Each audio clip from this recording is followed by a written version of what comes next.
అతను ఎంత స్పీడ్గా ప్రజల్ని హింస పెడుతున్నాడో అంత స్పీడ్గా వస్తారు రేపటి నుంచి. ఇంకా రాను రాను ఆ స్పీడ్ పెరుగుతుంది. కడాన మీరు మిజరబుల్ డిఫీట్ ఉంటుంది ఇతనికి. డిఫీట్ కాదు, మిజరబుల్ ట్రీట్మెంట్ ఉంటుంది. చరిత్రలో ఏ రాజకీయ నాయకుడికి జరిగినటువంటి ట్రీట్మెంట్ ఇతనికి ఉంటుంది. మీరు ఆ విషయం గుర్తుపెట్టుకోండి. ఎవరైనా సరే ప్రపంచంలో అతిగా ప్రవర్తించిన ఏ వ్యక్తి అయినా సరే కడాన జరిగేది జరుగుతుంది. అలాంటి మిజరబుల్ ట్రీట్మెంట్ ఉంటుంది. దానికి రెడీగా ఉండాలి అతను. అంతే, అతన్నే కాదు, అతని పార్టీ వాళ్ళు కూడా ఇక్కడే కదండి. ఒక వ్యక్తిని 50 సార్లు నువ్వు జైలుకి పంపించి, లేకుంటే 20 సార్లు పంపించి, ఇన్నిసార్లు హెరాస్ చేసిన వాడు మనిషే కదా. వాడికి రక్తం మాంసాలు ఉంటాయి కదా. వాడు సఫర్ అయ్యాడు కదా. వాడికి ఒక మైండ్ ఉంది కదా. ఎంత హ్యూమిలియేట్ చేశావు. ఇప్పటికైనా తగ్గించండి ఇవన్నీ. అన్నీ రాజకీయాలన్నీ చెప్పి చేస్తారా? ఏది ఎప్పుడు చేయాలి, ఎవరికి చెప్పాలి, ఏంటి, అవన్నీ ఉంటాయి కదా. నాకు నేర్పిస్తారు రాజకీయాలు. 45 ఏళ్ళు నేను కొత్తగా రాజకీయం చేస్తున్నానా? నాకు రాజకీయం తెలియదా? అన్నీ మీరే చూస్తారు.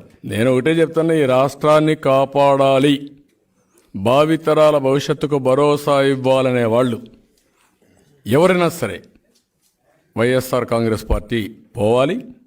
Quit Jagan, save Andhra Pradesh. మారరు. సైకో మారుతాడు, పిచ్చోడు మారుతారా? మారరు. మారుతారని అనుకోని ఆశించడం కూడా తప్పే. నువ్వు భరించాల్సిందే. భరించకుండా నువ్వు ఏదో ఎక్స్పెక్ట్ చేస్తే నువ్వు డిసప్పాయింట్మెంట్ అవుతావు తప్ప మనం మెంటల్గా ప్రిపేర్ అయిపోవాలి.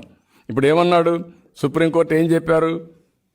ఒక మాట అన్నారు, ఓకే సిట్ అనేది ప్రాసెస్లోనే ఉంది, ఇంకా ప్రాసెస్ పూర్తిగా లేదు కదా, అంతలోనే ఆర్డర్ వచ్చింది, మళ్ళీ మీరు అన్నీ అనండి, మేము చెప్పి కూడా మీరు పట్టించుకోవాల్సిన పని లేదు, ఈనేసి డిస్పోజ్ చేయండి అన్నారు. అంతే కదా.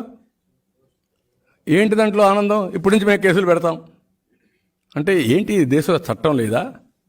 నీకు మాత్రం అవినాష్ రెడ్డికి బెయిల్ రాకుండా రావడానికి, హత్య చేసిన వాళ్ళు తప్పించుకోవడానికి ఎన్ని వందల సార్లు కోర్టుకు వెళ్ళారండి.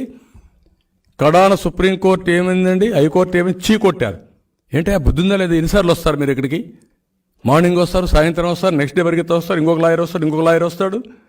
ఎంతమంది లాయర్లు వస్తారు? ఏంటి ఇవన్నీ అని అడిగే పరిస్థితికి వచ్చారు. అంటే తప్పు చేసిన వాడు తప్పించుకోవాలని ప్రయత్నం చేసినప్పుడు తప్పు చేయని వాడు తప్పించుకోవడం పెద్ద కష్టం ఏంటి? ఏ తప్పు చేయనోడు ఎందుకు? కాబట్టి వీళ్ళు గుర్తుపెట్టుకోవాల్సిన అవసరం ఉంది. నువ్వు బతకరించి ఉంటావా? సిట్ వేయకపోతే నీకు సాక్ష్యాలు ఉంటే ఇప్పుడు కేసులు పెట్టవా? నువ్వు సిట్ అడ్డం వచ్చిందా నీకు? అసైన్మెంట్ ల్యాండ్స్కి సిట్ అడ్డం వచ్చిందా? ఇన్నర్ రింగ్ రోడ్డుకి వచ్చిందా? ఇన్సైడ్ ట్రేడింగ్కి వచ్చిందా? లేకపోతే స్కిల్కి వచ్చిందా? లేకపోతే ఫైబర్ గ్రిడ్కి వచ్చిందా? దేనికి వచ్చింది? తప్పుడు కేసులు నారాయణ పైన పెట్టిన దానికి వచ్చిందా? లేకుంటే మార్గదర్శి పైన వచ్చిందా? లేకుంటే ఈయన పైన వచ్చిందా? అప్పారావు పైన? కట్టి ఇవన్నీ పెడతాను అన్నారు కదా, ఇంకేం పెడతావు?